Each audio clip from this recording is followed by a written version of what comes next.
Hello and welcome to this edition of Behind the Story with Business Today.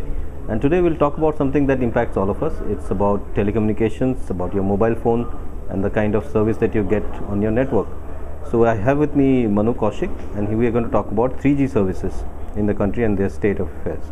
So Manu, maybe you can tell us why 3G has really not been as successful as we had thought it would be.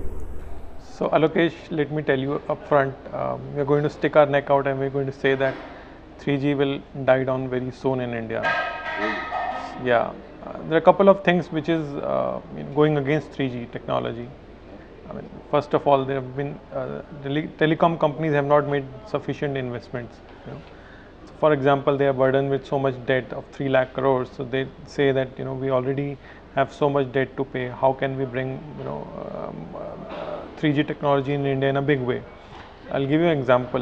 In India, only 30% of the towers, telecom towers, are 3G enabled. So if we have 5.5 lakh telecom towers in India, only 30% are 3G enabled. And if you compare it with other countries where there is a 3G network, more than 70% of their towers are 3G enabled. So you can look at the difference. It's a huge difference. So why is it not happening? Why are we not putting up more 3G thing in the towers? Again, a couple of things which is primarily driven by more the device prices. It's a chicken and egg situation for telecom operators. They always say that why should we invest more when there are not many 3G devices in the country. Apparently, only 20% of the urban population in India has 3 smartphones.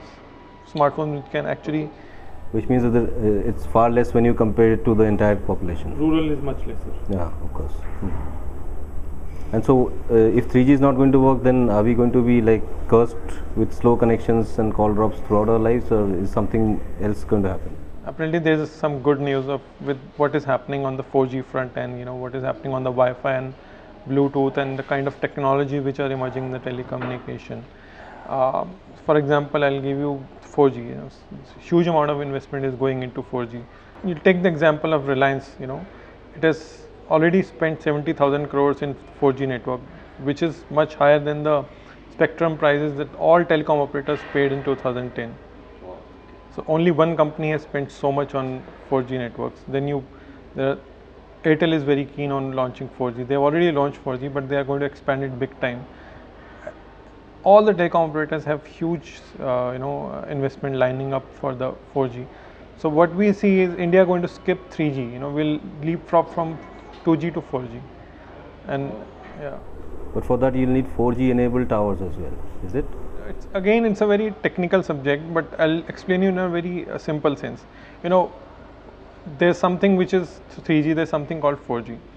4G is much advanced than 3G. Where would you put your money? You will put your money in 4G, right? Which is much advanced technology, even though the cost is almost same. So telecom operators will be forced to put your money more in 4G than 3G. Okay, but 4G devices will have to be bought by consumers, right? 4G, and they'll be more expensive than 3G devices. So apparently, it's a very interesting situation. 3G devices prices are going down, and also the 4G device prices are going down at the same rate. So right now, if you look at the starting price of a 4G phone is 5,400. It's close to what you have in 3G. A decent phone in 3G would cost you 3 to 3,500. So it's coming down. Is that low? All right. So what do you think is the future then? We are not going to really get 3G. We're going to leap into 4G. And is all this 4G, hope being pinned only on one company? No, so as I said, that everybody has cooped up spectrum in the last 2 auctions. You look at Airtel; they have been, slowly they have been, buying spectrum which is suitable for 4G. Idea has bought spectrum in the last 2 auctions. Vodafone has done it. Reliance Communication apparently has bought a good amount of spectrum in the 2015 auctions. Reliance Communication is the other one, Anil Ambani's Reliance, right? Okay. The CDMA company. Yeah, so they have 800 megahertz spectrum which have been used for CDMA for a long period of time. But what they are going to do now with that 800 megahertz is 800 megahertz one of the best spectrum to launch 4G services. So they are going to phase out of CDMA, and they're going to put the 800 megahertz for the 4G networks. Okay, great. So, thanks very much, Manu. Exciting times ahead. We don't know really whether 4G is going to work out. 3G, we had great hopes when it was launched in 2010. It hasn't really given us the kind of speed that we wanted. Hopefully, 4G will work. Let's see. Meanwhile, you should check out Manu Kaushik's story on this aspect. Very fascinating story in the next issue of Business Today. Thank you.